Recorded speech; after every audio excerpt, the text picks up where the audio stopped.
Hello everyone, Dalia's kitchen and ব্লগি life চ্যানেলে আপনাদের সকলকে স্বাগত। আজকে আমি আপনাদের বানিয়ে দেখাবো বেলে মাছের সর্ষে বাটা দিয়ে ঝাল। তো বেলে মাছ আমি পরিষ্কার করে কেটে ধুয়ে নিয়েছি আর এখন প্লেটে তুলে নিচ্ছি। বেলে মাছটা বেশ বড়ই ছিল আর এরকমভাবে টুকরো টুকরো করে কেটে নিয়েছি। এখন আমি বেলে মাছের গায়ে নুন হলুদ মাখিয়ে নেব।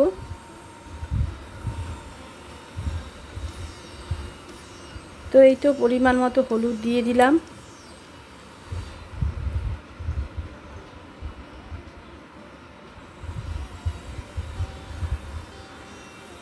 এবার দিয়ে দিলাম নুন।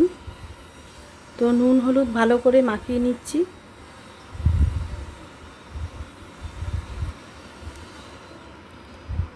এখন গ্যাসে কড়াই বসিয়ে দিয়েছি আর দিয়ে দিচ্ছি সর্ষের তেল। তো তেলটা গরম হয়ে গেছে, এখন মাছগুলো ভেজে নিচ্ছি। তেলের মধ্যে দিয়ে দিলাম।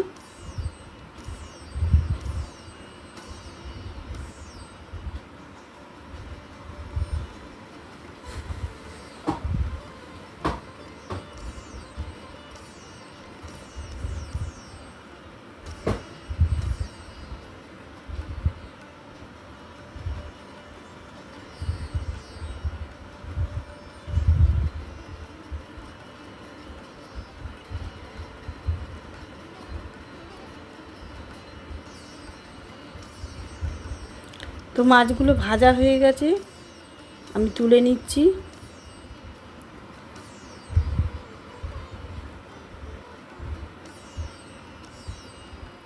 এভাবে বাকি মাছগুলো আমি ভেজে নেব।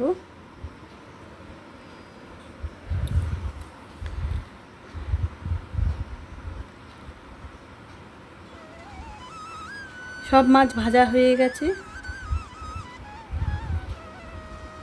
এখন এই তেলের মধ্যে দিয়ে দেব হাফ চামচের মতো কালো জিরে আর দিয়ে দেব ছোটো সাইজের একটা পেঁয়াজ কুচি।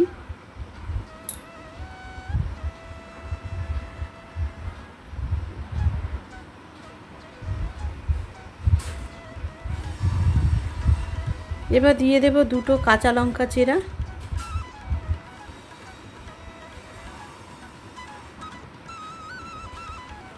এখন এই পর্যায়ে আমি কিছু টমেটো কুচি দিয়ে দিলাম। এখানে আমি সর্ষে বাটা নিয়েছি আর এই সর্ষে বাটার মধ্যে দিয়ে দেব আমি ঝাল লঙ্কার গুঁড়ো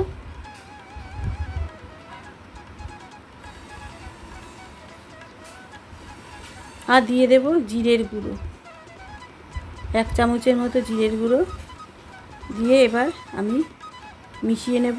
আর দিয়ে দেব পরিমাণ মতো হলুদ, স্বাদ অনুসারে লবণ। তো লবণ দিয়ে দিলাম আর হলুদও দিয়ে দিয়েছি। এবার ভালো করে মিশিয়ে নেব পেস্টটাকে।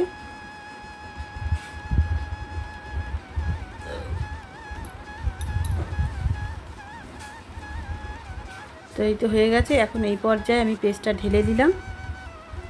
এখন একটু সামান্য কষিয়ে নেব। তেল ছেড়ে দিয়েছে মশলা থেকে। এখন মশলার বাটিটা ধুয়ে জলটা দিয়ে দেব।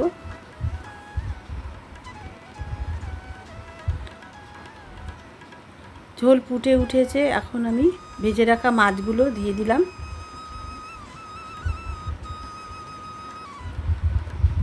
এবার গ্যাসের ফ্লেমটা লো করে আমি ঢেকে রাখবো 5 মিনিটের জন্য। 5 মিনিট পর ঢাকনা তুলে নিলাম আর দেখুন ঝোলটা অনেকটাই টেনে গেছে। এবার আর একটু টানিয়ে নেব।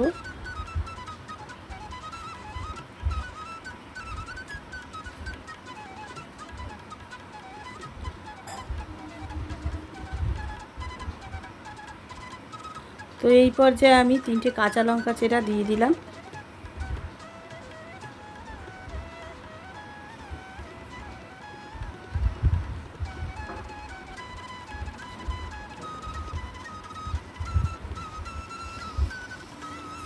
এখন মাছটা হয়ে এসছে, আমি নামিয়ে নেব।